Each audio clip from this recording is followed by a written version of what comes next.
Thank you so much, and I'll be very, very brief. Unfortunately, I have a speech to read. I prepared it, but I don't like reading speeches, so when you see me moving in and out of the speech, please bear with me. So once again, on behalf of the United Nations Permanent Forum on Indigenous Issues and the global indigenous peoples from all the regions of the world, I take this honored opportunity to wish the UN REDD program not only a happy 5th birthday, but many more to come. The UN REDD program joined a moving red bus, but within 5 short years, not only is it firmly in the driver's seat, but it's steering the REDD program towards greater success for the benefit of all humanity and the environment that we live in. This has not been possible without focused commitments from the policy board, participant and donor partner countries. Norway has been mentioned, and Indonesia, and many others. And a dedicated secretariat that ensures that every part of the wheel is functioning well. So I'll take this opportunity to congratulate all of you for your very smart and hard work to make this a success. The commemoration of the UN REDD 5th anniversary in New York is symbolic in many ways. And I hope that this will usher in a greater collaborations between the peoples of the cities and the peoples of the forests. While both share a common world, many similarities can be drawn between the New Yorker and the indigenous Baka in the Congo Basin. The New Yorker knows his city well, just like the Baka knows his forest. The New Yorker wants a say in every decision that affects the city, and so does the Baka. But the forest contributes to the well-being of the city, necessitating a greater involvement of the cities in the welfare of forests through this REDD+ program. Forests are the lungs through which we breathe, the water tanks through which we eat and drink. Forests are our lives. So does anyone really therefore need to be convinced on the need to conserve forests? We hear a lot of skeptics about REDD program, and so this question is directed to them exactly.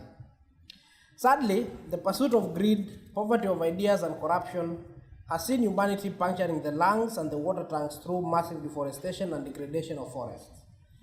The disastrous impacts of resultant climate change is being witnessed not only in remote villages in rural Africa or Asia, but also in big cities like New York. The idea of REDD+ is meant to plug the leaks to enable humanity to continue breathing and drinking. This idea must therefore be supported by anyone who loves life and nature, including the wildlife here at the Bronx Zoo. Scientific evidence tells us we do not have the luxury of protracted legal and academic arguments. The time to act is now. The UN REDD program is leading the action from the front and presents a key opportunity to channel support. From a small idea, a small budget, and only 9 countries in 2008, the UN REDD program has grown to supporting 47 partner countries, with many seeking to join. This is evidence of the trust that the UN REDD program enjoys. Since its launch in 2008, the UN REDD program has prioritized stakeholder engagement, with a specific focus on indigenous peoples and other forest-dependent communities, while also encouraging broader multi-stakeholder processes. This is based on the understanding that without the active involvement and cooperation of stakeholders, REDD will not succeed. Approximately 70 million indigenous peoples depend on forests for their livelihoods, and another 350 million people in rural areas, people reside in or near forests. Many of these communities have long-standing relationships with forested lands and have customary rights that are legally recognized. However, indigenous peoples and other forest-dependent communities are often disproportionately impacted by ecosystem degradation, and despite being right holders, they lack the political will and the voice. In order to increase the success of REDD+, basic human rights must be upheld. This ensures win-win situations for all. It is therefore necessary for right holders to participate in REDD+ decision-making at the local, national, and international levels. For indigenous peoples, the UN Declaration on the Rights of Indigenous People is the normative framework for engagement. The declaration was adopted in 2007 at the United Nations level, and it has been the instrument around which indigenous peoples all over the world are advocating for their rights. We also have other opportunities coming up where the good practices that are currently being undertaken, especially by the UN REDD program, can be shown. And this includes the World Conference on Indigenous People that will be held in 2014. So far, the UN REDD program has done excellent work in engaging stakeholders and indigenous peoples from the global to the national levels through dialogues and consultation meetings, inclusion of indigenous peoples representatives, including the permanent forum in its policy board, and also involving them, ensuring that they are involved in national discussions. The program has also exercised this leadership in ensuring indigenous people's right to free, prior, and informed consent through the development of guidelines on the same.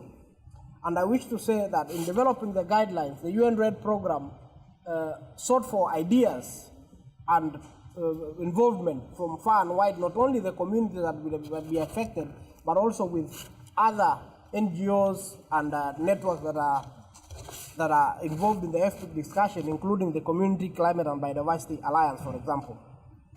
The right to free, prior, and informed consent is necessary to ensure a level playing field between communities and the government or companies, and where it results in negotiated agreements, provide companies with greater security and less risks to investments. FPIC also implies careful and participatory impact assessments, project design, and benefit sharing arrangements. FPIC need to be accepted in the corporate social responsibility policies of private companies working in sectors such as dam building, extractive industries, forestry, plantations, conservation, bioprospecting, and environmental impacts assessment, among others. It makes perfect business sense, therefore, to invest in the cooperation and goodwill of stakeholders.